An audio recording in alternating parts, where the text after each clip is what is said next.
Back to full study. Friend, आज हम लोग पढ़ने वाले हैं क्लास 9 के भारतीय भवन फिजिक्स अध्याय 4, जिसका नाम है गुरुत्वाकर्षण, ग्रेविटी। तो हम लोग आंकिक प्रश्न कवर कर रहे थे, उसमें हम लोग ने क्वेश्चन नंबर 8 तक कवर कर लिए थे। अब हम देखने वाले हैं क्वेश्चन नंबर 9। देखते हैं कि क्वेश्चन नंबर 9 में क्या दिया गया है।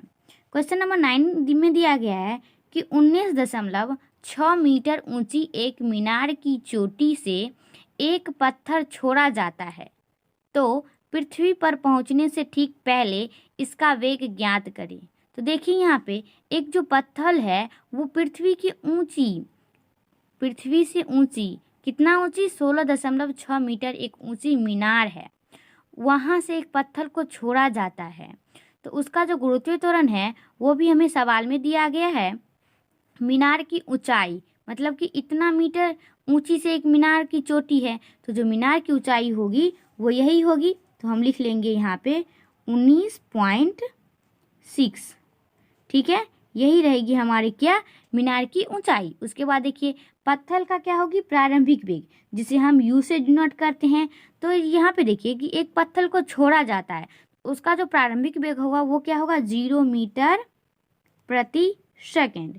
ये भी यहाँ पे ये भी हम लिख सकते हैं वहाँ पे ये। उसके बाद देखिए कि गुरुत्वीय त्वरण जो हमारा सवाल में दिया गया है 9.8 मीटर पर सेकेंड स्क्वायर। हमसे पूछा क्या गया है कि पृथ्वी पर पहुंचने से ठीक पहले इसका वेग ज्ञात करें।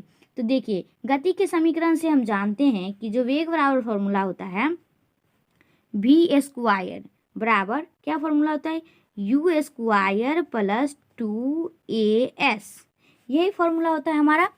देखिए ये था क्या, गति के समीकरण में, लेकिन हम जो गुरुत्वाकर्षण में पढ़ेंगे वो गुरुत्वाकर्षण में पढ़ेंगे कि v स्क्वायर बराबर u स्क्वायर प्लस 2। देखिए हम आपको पहले भी बताई थी, जो पार्ट फर्स्ट वीडियो था उसमें, कि जो a है ना, a की जगह यहाँ पे g होगा। क्यों g होगा, सिर्फ त्वरण अगर पूछता तो हम a का यूज करते हैं, लेकिन यहाँ पे तो है गुरुत्वीय त्वरण, तो गुरुत्वीय त्वरण के लिए हमें यहाँ पे g का प्रयोग करना पड़ेगा, g। उसके बाद देखिए यहाँ पे क्या है, s है।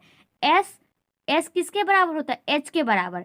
s जो होती है दूरी, वो इसमें होती है h, अर्थात ऊंचाई के बराबर। s बराबर h हम लिख सकते हैं। तो देखिए यहाँ पे जो s है वो किस में बदलेगा, वो h में बदलेगा। अब कुछ नहीं करना, हमें सिर्फ इसमें मान बैठाना है। देखिए यहाँ पे v स्क्वायर है, हम v स्क्वायर लिख दिए, u स्क्वायर है, देखिए 0 मीटर पर सेकेंड है, तो 0 मीटर पर सेकेंड का हमें स्क्वायर कर दिए। उसके बाद देखिए प्लस 2 और गुने, देखिए g का मान कितना है 9.8, तो लिख देंगे 9.8 मीटर पर सेकेंड स्क्वायर। उसके बाद h गुने, h हमारा कितना है 19.6 मतलब कि 19.6। अब इसका हमें कैलकुलेशन करना पड़ेगा। देखिए हमें कि v स्क्वायर बराबर, इसका तो हमें जीरो को जो स्क्वायर करेंगे तो ये 0 ही आएगा। उसके बाद देखिए यहाँ पे है प्लस, और उसके बाद है 2 गुने, यहाँ से लेकर यहाँ तक का काम तो हमारा खत्म हो गया। उसके बाद बचा कि 9.2 गुने 2 और फिर बचा 19.6। तो हम इसको पहले गुना कर सकते हैं कि 9.8 को और 2 से, तो 9.8 को अगर 2 से गुना कीजिएगा तो ये आएगा 119.6 मीटर पर सेकेंड स्क्वायर। उसके बाद हमारा है 190.6। तो यहाँ पे देखिए v स्क्वायर बराबर हम लिख सकते हैं कि 90.6। ये जो मीटर पर सेकेंड है इसको हम नहीं भी लिखेंगे तब भी चलेगा, लेकिन इसका जो आंसर निकालेंगे वो जो v का ऐसा मात्रक होगा वेग का, उसमें हमारा आंसर आएगा। तो इसको हम लिख सकते हैं 19.6 गुने 90.6। ठीक है, अब देखिए यहाँ पे क्या लगा है, रूट लगा हुआ है ना। v स्क्वायर बराबर है 1.19.6 और 90.6। तो यहाँ पे देखिए रूट को इस साइड हम कर देंगे, अगर ये 2 हटा तो इधर रूट लगेगा, यदि इधर रूट है, अगर रूट हटाना चाहते हैं तो इधर जो उसका संख्या रहेगा उसमें हमें 2 पावर ऐड करना पड़ेगा। तो यहाँ पे देखिए हम लिख सकते हैं 19.6 और 19.6। अब देखिए v बराबर, इसका जो वर्गमूल होगा वो क्या होगा, 2 में से 1 आएगा। रूट का मतलब ये ना कि 2 में से 1 आता है, तो फिर यहाँ पे देखिए 90.6 ये हमारा किस में आएगा, मीटर पर सेकेंड में आएगा, क्योंकि ये जो वेग है वो जो हमारा आता है वो आता है मीटर पर सेकेंड में। तो यही हमारा आंसर हो गया। ठीक है, अतः हम यहाँ पे लिख सकते हैं कि यहाँ पे पूछ रहा था कि पृथ्वी पर पहुँचने में ठीक पहले उसका वेग क्या है। तो हम लिख सकते हैं कि अतः पृथ्वी पर पहुंचने से ठीक पहले, यहाँ पे लिखेंगे हम अतः पृथ्वी पर, ठीक है, पृथ्वी पर पहुंचने से ठीक पहले जो वेग होगा वो क्या होगा। सो देखिए हम यहाँ पे निकालें ठीक पहले पत्थर का वेग, क्योंकि पत्थर का ही ना वेग था, पत्थर का वेग बराबर जो हमें v बराबर निकाले अभी 19.6 मीटर पर सेकेंड, यही हमारा क्या होगा, आंसर हो गया। तो जो हमारा 9 नंबर क्वेश्चन था वो भी हमारा यहाँ पे कंप्लीट हो गया। हम देखते हैं नेक्स्ट क्वेश्चन। यहाँ पे देखिए सेकेंड नंबर क्वेश्चन में क्या दिया गया, 10 नंबर क्वेश्चन में कि किसी वस्तु को किसी मीनार की चोटी से गिराया जाता है। मीनार की चोटी मतलब कि जहाँ पे मीनार का अंत है, ये अर्थात जो मीनार है उसकी ऊपरी लंबाई, ठीक है, तो वो हो गई मीनार की चोटी, मीनार की शीर्ष शिखर से गिराया गया। तो क में पूछ रहा है कि हमारा 4.9 मीटर की दूरी तक गिरने में उसे कितना समय लगेगा, और सेकेंड में पूछ रहा है कि उस समय उसकी चाल क्या थी। थर्ड में पूछ रहा है कि 40 मीटर की दूरी तय गिरने के बाद उसकी चाल क्या थी, और फिर फोर्थ में पूछ रहा है अर्थात घ में पूछ रहा है कि गिरने के 1 सेकेंड और 2 सेकेंड बाद वस्तु का त्वरण कितना था, जबकि हमें जी का मान भी दिया गया है। तो यहाँ पे देखिए जो वस्तु का महत्तम ऊंचाई है जिसे हम h से सूचित करते हैं वो कितना है, 4.9 मीटर। यही ना पूछा गया कि 4.9 दूरी तक गिरने में, मतलब दूरी तक गिरने में, अर्थात ये इसका दूरी हो गया, तो h हो गया 4.9 मीटर। उसके बाद देखिए गुरुत्वीय त्वरण यहाँ पे दिया गया है 9.8 मीटर पर सेकेंड स्क्वायर, तो हम वो भी लिख लिए गुरुत्वीय त्वरण बराबर। उसके बाद देखिए इसका जो प्रारंभिक वेग होगा वो होगा 0 मीटर पर सेकेंड। क्यों होगा, क्योंकि देखिए मीनार की चोटी से गिराया जाता है, मतलब कि ऊपरी शिखर से कोई वस्तु को गिराया जाता है, तो उसका जो प्रारंभिक वेग है वो, मतलब उसका जो प्रारंभिक वेग होगा वो होगा हमारा 0 मीटर पर सेकेंड। उसके बाद देखिए इसमें क्या पूछ रहा था हमें, फर्स्ट नंबर जो हमारा क नंबर क्वेश्चन था उसमें कि कितना समय लगेगा, अर्थात समय लगेगा, हमें टी पता करना होगा। तो टी पता करने के लिए इसमें जो हम फॉर्मूला का यूज़ करेंगे वो देखिए यहाँ पे गति के समीकरण में हम क्या फॉर्मूला यूज करते थे कि s बराबर U T plus half A T square, ये फॉर्मूला हम वहाँ पे यूज करते थे, लेकिन यहाँ पे हम लोग यूज करने वाले हैं s बराबर U T plus half G T square. क्यों, क्योंकि जो a है a की जगह क्या यूज होगा, g यूज होगा, और s की जगह h यूज होगा। क्यों होगा, क्योंकि s बराबर h हम मान सकते हैं, +1/2 जी टी स्क्वायर। तो देखिए यहाँ पे हमारा फॉर्मूला बन के तैयार है, क्लियर हो गया। अब सिर्फ हमें ये जो हमें मान निकला है ये मान इसमें हमें बैठाना है, मतलब पुट करना है। देखिए h बराबर कितना मान आया है 4.9, तो हम h बराबर 4.9 मीटर लिख सकते हैं।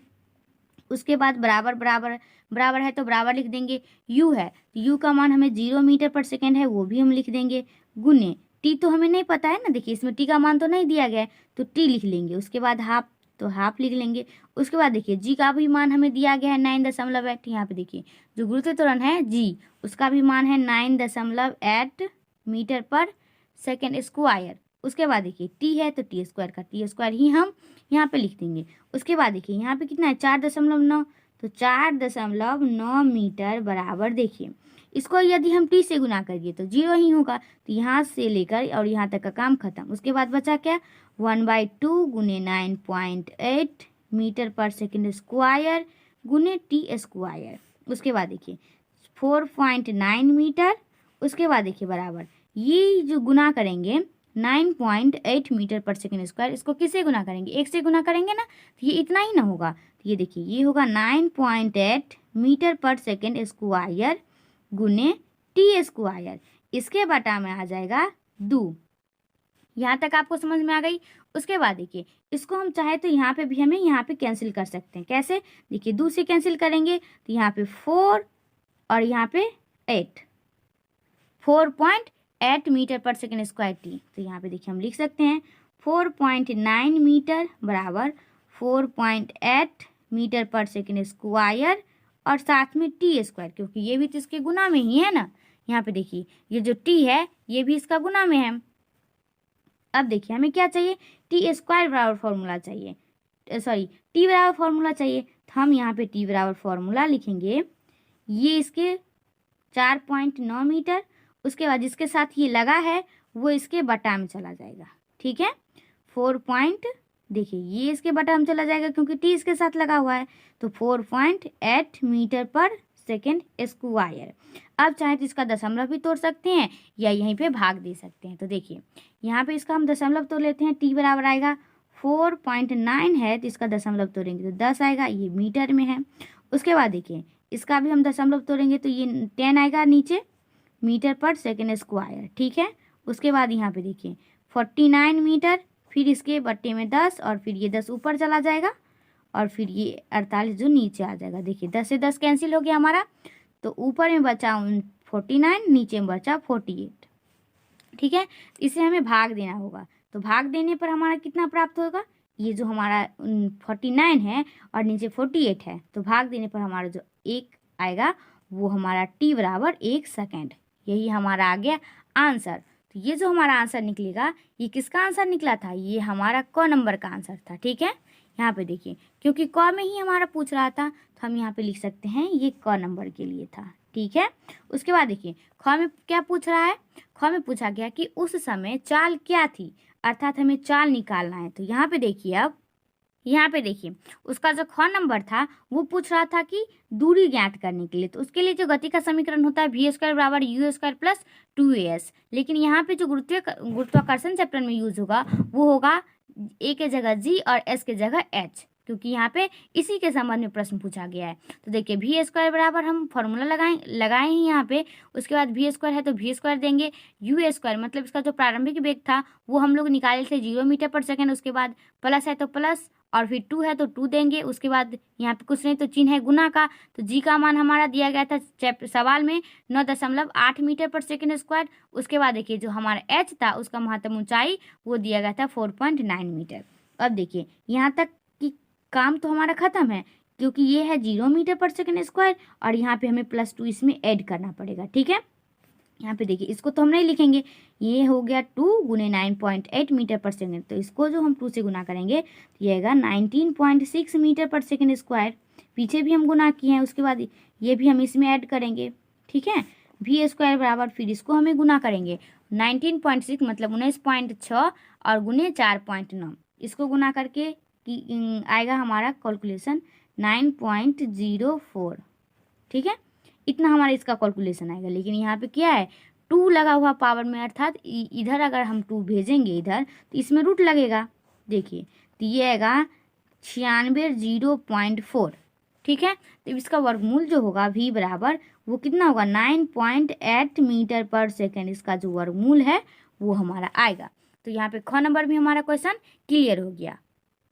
यहाँ पे देखिए अब हमें जो ख नंबर में पूछ रहा है कि उस समय ग नंबर में पूछ रहा है, ख तो आंसर निकालिए। उसके बाद देखिए ग में पूछ रहा है कि 40 मीटर की दूरी तक गिरने के बाद उसकी चाल क्या होगी। तो यहाँ पे देखिए ये जो दूरी थी h बदल गई है, यहाँ पे जो h थी वो हमारा था 4.9। देखिए यहाँ पे जो महत्तम ऊंचाई थी क नंबर में वो सवाल में दिया गया था 4.9, लेकिन इसमें दिया गया है 40 मीटर।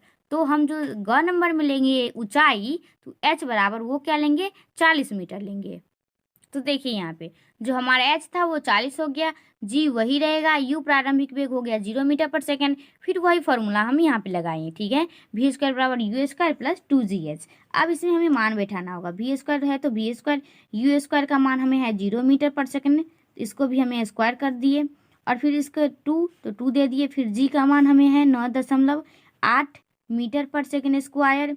उसके बाद गुने एच है हमारा 40 मीटर है, देखिए यहाँ पे 2 दे दिए, फिर गुना है तो गुना दे दिए, फिर जी का मान यहाँ से दे दिए 9.8 जो हम निकाले थे। उसके बाद देखिए एच कितना था 40 मीटर था। उसके बाद फिर इसको हम गुना कर देंगे, वी स्क्वायर बराबर इसका काम तो खत्म हो गया, फिर इसे गुना करेंगे तो ये आएगा 19.6 मीटर पर सेकेंड स्क्वायर और गुने फिर हो गया 40 मीटर, ठीक है। तो वी स्क्वायर बराबर फिर इसको गुना करेंगे तो ये आएगा 78.0 और फिर इसका रूट चढ़ेगा इधर क्योंकि ये 2 को हमें हटाना है, v बराबर लाना है ना, तो 2 बराबर होगा 78.0।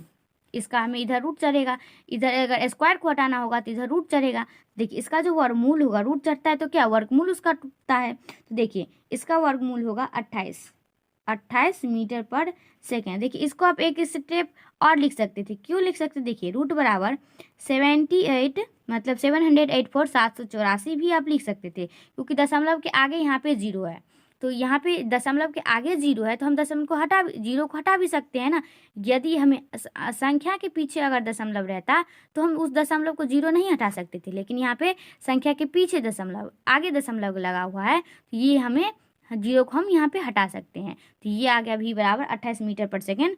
तो ग नंबर था, उसका आंसर हमें यहाँ पे आ गया। अब देखिए घ नंबर में क्या पूछा गया है। देखिए हम घ नंबर का जो घ नंबर था इसमें 4 सवाल दिया गया था ना। देखिए घ नंबर में है, देखिए घ नंबर में दिया गया है कि गिरने के 1 सेकेंड और 2 सेकेंड बाद उस वस्तु का जो त्वरण होगा वो कितना होगा। तो देखिए गिरने के 1 सेकेंड बाद या 2 सेकेंड बाद वो जो वस्तु गिरेगा वो तो तुरंत तो हमें सवाल में ही दिया गया है 9.8 मीटर पर सेकेंड। तो इसीलिए जो घ का आंसर होगा वो क्या होगा 9.8 मीटर पर सेकेंड। तो यहाँ पे देखिए जो हमारा घ नंबर था उसका भी आंसर हमें यहाँ पे मिल गया। यहाँ पे देखिए 11 नंबर क्वेश्चन में दिया गया है कि एक गेंद को 50 मीटर पर सेकेंड की चाल से ऊपर की ओर फेंका गया। तो क में पूछ रहा है कि उच्चतम बिंदु पर गेंद का वेग क्या होगा। उच्चतम बिंदु पर, तो देखिए क्वेश्चन में आप ध्यान दीजिएगा कि जो गेंद है उसको, जो चाल है गेंद की चाल, उसको ऊपर की ओर फेंका गया, मतलब क्या नीचे से ऊपर की ओर फेंका गया। ठीक है, तो नीचे से जब ऊपर की ओर फेंकी जाएगी तो उसका जो मान होगा वो किस में आएगा, वो ऋणात्मक में आएगा। क्यों आएगा ऋणात्मक में? कि जो त्वरण होगा वो वेग के विपरीत दिशा में लग रहा होगा। जैसे जैसे गेंद जो है ऊपर की तरफ जाएगा उसका वेग उतना ही कम होते जाएगा। तो यहाँ पे देखिए क में पूछ रहा था कि उस बिंदु पर गेंद का वेग क्या होगा। तो यहाँ पे देखिए सबसे पहले u बराबर कितना दिया गया, हमारा u जो होता है प्रारंभिक वेग वो दिया गया 50 मीटर पर सेकेंड। तो प्रारंभिक वेग u बराबर हम इतना लिख लिए। उसके बाद देखिए इसका अंतिम वेग कितना था, तो v बराबर अंतिम वेग v से सूचित करते हैं तो वो है 0 मीटर पर सेकेंड। उसके बाद देखिए इसके जो गुरुत्वीय त्वरण है वो गुरुत्वीय त्वरण कितना दिया गया 10 मीटर पर सेकेंड स्क्वायर। अधिकतर सवाल में जो g का मान है कैपिटल जी और स्मॉल जी, ये दोनों का मान हमें अधिकतर सवाल में दिया ही रहता है। तो देखिए फर्स्ट नंबर का जो आंसर होगा वो क्या होगा कि चूंकि त्वरण के जो वेग है ना, चूंकि त्वरण वेग के विपरीत दिशा में है, मतलब नीचे से ऊपर जाएगा तो वो तो विपरीत दिशा में होगा, इसीलिए गेंद जैसे जैसे ऊपर जाएगा उसका वेग उतना ही कम होता जाएगा और उच्चतम बिंदु पर उसका जो वेग होगा वो क्या होगा, शून्य होगा। अर्थात नीचे से फेंके तो प्रारंभिक वेग तो 50 मीटर पर सेकंड था, लेकिन जो उसका ऊपर का वेग होगा अंतिम वेग वो होगा 0 मीटर पर सेकंड। ये बात आपको क्लियर हो गई। अब देखिए इसका सेकंड पॉइंट में हमें क्या पूछ रहा था कि उच्चतम बिंदु तक पहुंचने में उसे कितना समय लगेगा, अर्थात हमें टी पता करना होगा। टी तो सवाल में नहीं दिया गया है तो हमें टी निकालना होगा। तो देखिए गति का जो पहला समीकरण होता है, क्या होता है गति का पहला समीकरण, v बराबर u प्लस ए टी होता है ना। उसके बाद देखिए v बराबर u, और यहाँ पे हमें माइनस यूज करना है। क्यों माइनस यूज करना है? क्योंकि यहाँ पे फर्स्ट से आपको स्पष्ट हो गया है कि जो त्वरण है वो विपरीत दिशा में कार्य कर रही है। अगर विपरीत दिशा में कार्य कर रही हो तो वो क्या है, माइनस में आएगी, वो माइनस में आएगी तो हम माइनस दे दिए। उसके बाद ए की जगह इसमें क्या काम करेगा, यहाँ पे फॉर्मूला में यूज होगा जी और टी तो टी ही रहेगा। उसके बाद देखिए v का जो हमारा मान था वो 0 मीटर पर सेकेंड था ना। देखिए हम यहाँ पे पुट करेंगे मान 0 मीटर पर सेकेंड। उसके बाद u था हमारा 50 मीटर पर सेकेंड। यहाँ पे देखिए u था हमारा 50 मीटर पर सेकेंड, तो हम यहाँ पे देखेंगे u बराबर 50 मीटर पर सेकेंड, माइनस है तो माइनस। जी का मान हमें पता होगा कितना 10। देखिए जी का मान 10 मीटर पर सेकेंड, तो हम यहाँ पे 10 मीटर पर सेकेंड स्क्वायर जी का मान लिख दिए। उसके बाद टी तो हमें पता करना पड़ेगा। तो देखिए टी बराबर हम भी यहाँ पे लिख लिए। उसके बाद देखिए यहाँ से अगर हम टी का वैल्यू लेंगे तो ये जो 50 मीटर सेकेंड है ये ऊपर जाएगा, और जिसके साथ ये टी लगा है, ये चर संख्या जिसके साथ लगा है वो किस में आएगा, वो बटा में आएगा। तो ये आएगा 10 मीटर पर सेकेंड स्क्वायर। इसको आप कैंसिल कर दीजिए तो 10 5 जा 50, मतलब 10 5 50। अब देखिए जो टी बराबर आएगा वो हमारा आएगा 5 सेकेंड। 5 सेकेंड ये हमारा आंसर है ख नंबर का। उसके बाद देखिए हमारा गो नंबर में क्या पूछा गया था, थर्ड नंबर में जो पूछा गया था कि वह किस महत्तम ऊंचाई तक पहुंचेगा, मतलब कि उसको हमें एच निकालना था। तो एच निकालने के लिए जो गति का समीकरण होता है, वो जो गति का थर्ड नंबर समीकरण होता है वो हम यूज़ करते हैं। तो यहाँ पे देखिए क्या यूज़ करेंगे, ग नंबर में हमारा सवाल पूछ रहा था कि महत्तम ऊंचाई ज्ञात करने के लिए। तो उसके लिए देखिए वी स्क्वायर बराबर यू स्क्वायर प्लस 2as हम पढ़े हैं, लेकिन इसमें होगा वी स्क्वायर बराबर यू स्क्वायर प्लस 2gh। क्यों होगा, क्योंकि ए के जगह जी, एस के जगह एच, ये हम पहले से पढ़ रखे हैं। उसके बाद देखिए वी स्क्वायर का मान कितना होता है 0 मीटर पर सेकेंड वी का मान। उसके बाद यू का मान जो हमारा है 50 मीटर पर सेकेंड, ठीक है। उसके बाद देखिए प्लस है तो प्लस, 2 है तो 2 देंगे, और फिर जी का मान है हमारा 10 मीटर पर सेकेंड स्क्वायर, ठीक है। और उसके बाद हमारा एच है, एच हमें पता करना है क्योंकि हमें महत्तम ऊंचाई पता करना था, एच हमें पता करना है। तो अब देखिए यहाँ पे होगा, ये तो गया, फिर यहाँ इसको जो आप स्क्वायर कीजिएगा तो ये कितना आएगा, तो यहाँ पे देखिए हमारा कितना आ गया, इसको स्क्वायर कर दिए, इसको स्क्वायर कर दिया, ऐसा 2 बार गुना कर दिए, तो ये आ गया 2500 प्लस 10 दूनी 20 मीटर पर सेकेंड स्क्वायर। उसके बाद एच, यहाँ से यदि हम एच का मान निकालेंगे, चर का मान निकालेंगे, तो ये आ गया 2500, और फिर इसके बटा में चलेगा, जो चर के साथ लगा हुआ है वो जाएगा इसके बटा में मीटर पर सेकेंड स्क्वायर। उसके बाद देखिए 10 से 10 कैंसिल हो गया, फिर 2 से 2 इसको काटेंगे, फिर होगा 125। देखिए हमारा जो एच बराबर मान आएगा, एच बराबर 125, ठीक है। ये किस में आएगा, मीटर में, क्योंकि हमें ऊंचाई पूछ रहा था, ऊंचाई का जैसा मात्रक होता है वो मीटर होता है। इस तरीके से जो हमारा ग नंबर क्वेश्चन था उसका भी आंसर हमारा यहाँ पे हो गया। अब देखते हैं हम नेक्स्ट नंबर क्वेश्चन। देखिए हमारा नेक्स्ट नंबर क्वेश्चन में क्या दिया गया है कि एक पत्थर को ऊर्ध्वाधर दिशा में ऊपर की ओर फेंका जाता है, मतलब कि नीचे से ऊपर फेंका जाता है। तो जब भी नीचे से ऊपर फेंका गया तो किस में आएगा, विपरीत में आएगा, वो ऋणात्मक में आएगा। इससे पीछे भी मैं आपको बताई हूँ। उसके बाद देखिए ऊर्ध्वाधर दिशा में, ऊर्ध्वाधर मतलब वो सीधा दिशा में फेंका जाता है। उसके बाद यह 10 मीटर की ऊंचाई तक पहुंचता है, मतलब कि 10 मीटर नीचे से फेंका जाता है तो ऊपर 10 मीटर तक जाता है। तो गणना करें, मतलब ज्ञात करें कि पत्थर कितने वेग से ऊपर फेंका गया था तथा पत्थर द्वारा उच्चतम बिंदु पर तक पहुंचने में लिया गया समय, और जी का मान हमें दिया गया। तो देखिए दिया गया है क्या, एस बराबर है, हम एच को मानते हैं बराबर 10 मीटर। यहाँ पे देखिए दिया गया 10 मीटर की ऊंचाई तक पहुंचता है, तो जो एच है वो 10 मीटर, उसका जो भी है अंतिम वेग वो क्या है 0 मीटर पर सेकेंड। उसके बाद देखिए जी का मान हमें सवाल में दिया गया 9.8, और क में पूछ रहा है कि पत्थर को कितने वेग से ऊपर फेंका गया, तो फेंका गया कितने वेग से, तो भी पूछा गया। तो देखिए उसके लिए वी स्क्वायर बराबर फॉर्मूला लगाएंगे यू स्क्वायर प्लस 2gh। तो देखिए वी स्क्वायर बराबर यू स्क्वायर, ये किस में जाएगा, ऋणात्मक में जाएगा, तो माइनस 2gh। अब कुछ नहीं करना है, वी स्क्वायर है तो 0 मीटर पर सेकेंड स्क्वायर, क्यों, क्योंकि वी का मान है 0 मीटर पर सेकेंड स्क्वायर यहाँ पे देखिए। उसके बाद बराबर यू स्क्वायर का मान हमें नहीं दिया गया इसमें, तो हम यू का यू स्क्वायर ही लिख देंगे, ठीक है। उसके बाद देखिए माइनस है तो माइनस देंगे, 2 गुने जो हमारा जी का मान है वो 9.8 है, 9.8 है हम यहाँ पे लिख देंगे। उसके बाद देखिए एच है, ये जो एच का मान है वो हमें इसमें दिया गया 10 मीटर, तो हम लिख देंगे यहाँ पे 10 मीटर। उसके बाद देखिए यू स्क्वायर है तो यू स्क्वायर माइनस इसको जो गुना करेंगे तो 19.6 मीटर पर सेकेंड स्क्वायर, और फिर गुने 10 मीटर, ठीक है। ये है हमारा कितना आ गया 10 मीटर, तो ये 19.6 है, फिर इसको 10 से गुना कीजिएगा तो यू स्क्वायर माइनस ये हो गया 96, क्योंकि एक अंक पीछे दशमलव जाएगा, तो हम चाहें तो दशमलव के आगे के 0 को हम कैंसिल भी कर सकते हैं। तो यू स्क्वायर बराबर हो गया 196, ठीक है। ये क्या था हमारा 0 मीटर पर सेकेंड स्क्वायर बराबर, ये हमारा आया था फॉर्मूला। यदि हम यहाँ पे यू स्क्वायर बराबर ले तो यहाँ पे देखिए जो हमारा यू स्क्वायर बराबर था वो कितना गया 196। यदि हम यू स्क्वायर 196 को बराबर के उस साइड है, यदि इस साइड लाए तो वो प्लस में, और फिर ये यू स्क्वायर हो गया, और फिर यू स्क्वायर बराबर 196, तो रूट 2 हटाएंगे तो इधर रूट चढ़ेगा 196 में, 196 में रूट चढ़ा तो फिर यू बराबर जो हमारा आंसर आएगा वो 196 का रूट टूटेगा, तो रूट टूटने के बाद 14 का जो वर्ग होता है वो 196 आता है। तो यू बराबर यू बराबर 14 मतलब 14 मीटर पर सेकेंड, यह हो गया हमारा आंसर क नंबर का।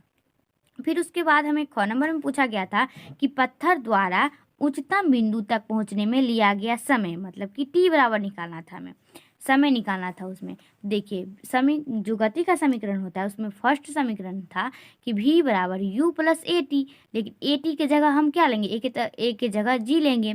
देखिए v का मान हमारा कितना आया, 0 मीटर पर सेकेंड। उसके बाद u का जो हमारा मान था कितना निकाले अभी, 14 मीटर पर सेकेंड। तो 14 मीटर पर सेकेंड माइनस g का मान हमें दिया गया था 9.8 मीटर पर सेकेंड स्क्वायर, और टी था तो हमें इसको गुना में, ये तो गुना में ही है ना टी।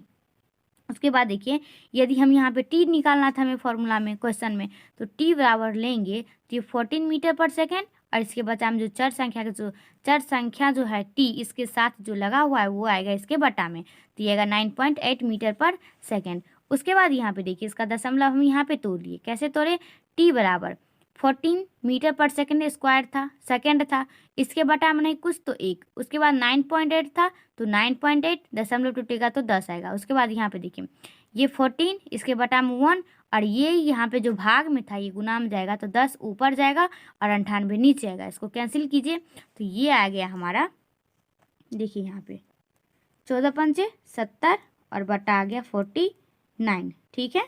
और इसको आप क्या करिए, भाग दीजिए, डिवाइड कीजिएगा 17 से 49 में, तो ये आपको आएगा 1.4 सेकेंड, जो कि हमारा आ गया सेकेंड का आंसर। इस तरीके से जो हमारा 12 नंबर क्वेश्चन था वो भी क्लियर हो गया। अब बढ़ते हैं हम नेक्स्ट क्वेश्चन की ओर।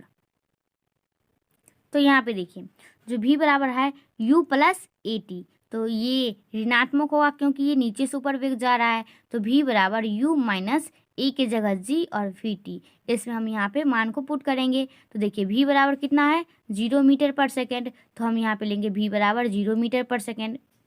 उसके बाद बराबर है तो बराबर देंगे, u का जो मान है वो कितना है, 40 मीटर पर सेकेंड।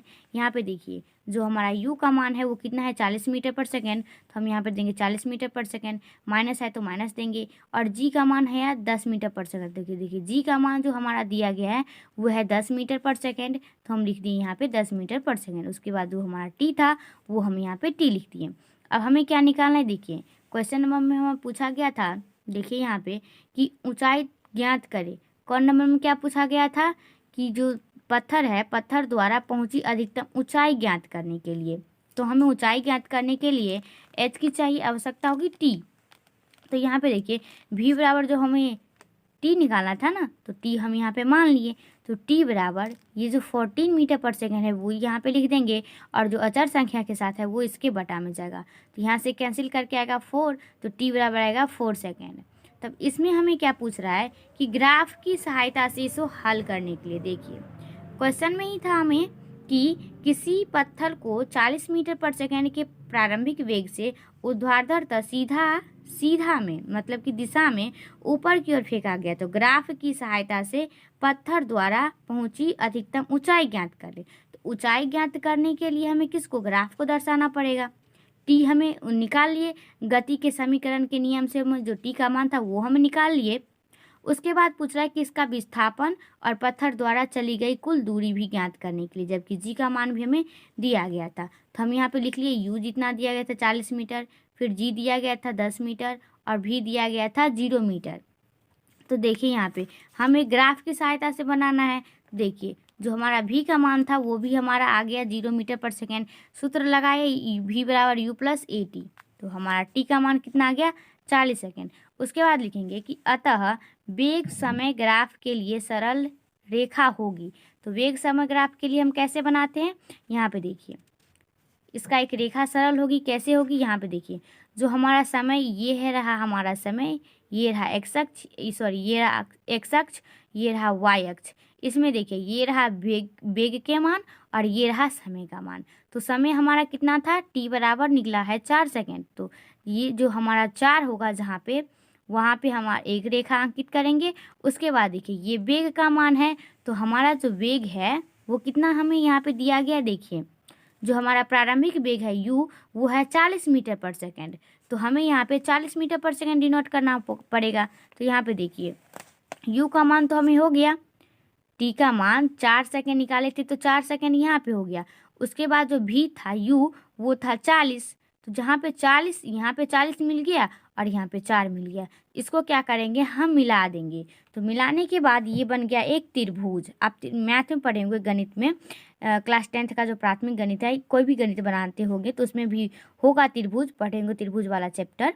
तो उसमें आप लोग पढ़े होंगे कि ये है वेग जिसका मान है और ये है समय का मान। तो ये बन गया एक त्रिभुज जिसका हम मान रख दिए O, यहाँ पे B और यहाँ पे A। तो OBA एक त्रिभुज हो गया।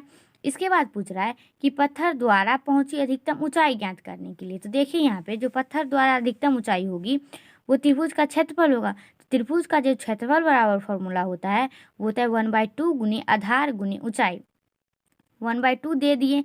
उसके बाद इस त्रिभुज के लिए जो आधार होगा वो होगा, ये हो गया आधार, O से लेकर A की दूरी आधार, ये हो गया लंब, ये हो गया कर्ण। तो देखिए 1/2 तो 1/2 आधार, आधार का मान कितना अंकित है यहाँ पे 4, तो हम आधार के देंगे 4। उसके बाद ऊंचाई, ऊंचाई कितना अंकित है हमारा 40, तो ऊंचाई में देंगे 40। उसके बाद इसको हम कैंसिल करेंगे, 2 2 जा 4, तो ये आ गया 14 और 14 को 2 से गुना कर देंगे तो 18 मीटर आ गया। उसके बाद देखिए हमें विस्थापन भी पूछ रहा था, तो अतः पत्थर का विस्थापन 0 मीटर होगा। तो क्यों 0 मीटर होगा, क्योंकि ये जो 80 मीटर निकला है ये जिस वेग से गया होगा उसी वेग से फिर नीचे आएगा, तो विस्थापन क्या हो गया, कुल विस्थापन 0 हो गया। आप जो चैप्टर 2 था गति उसमें भी पढ़े होंगे ये विस्थापन के बारे में। तो जिस वेग से गया उसी वेग से आया तो इसका विस्थापन 0। उसके बाद पूछ रहा था कि पत्थर द्वारा चली गई कुल दूरी ज्ञात करने के लिए। तो कुल दूरी जो 80 मीटर गया, 80 मीटर उसको जाने में लगा और फिर 80 मीटर आने में लगा, तो 80 मीटर और 80 मीटर 160 मीटर। तो यहाँ 160 मीटर यहाँ पे इसका आंसर हो गया। तो इस वीडियो में हम लोग इतना ही रहने देते हैं। अब हम लोग मिलेंगे नेक्स्ट वीडियो में क्वेश्चन नंबर 14 के साथ। तब तक के लिए धन्यवाद।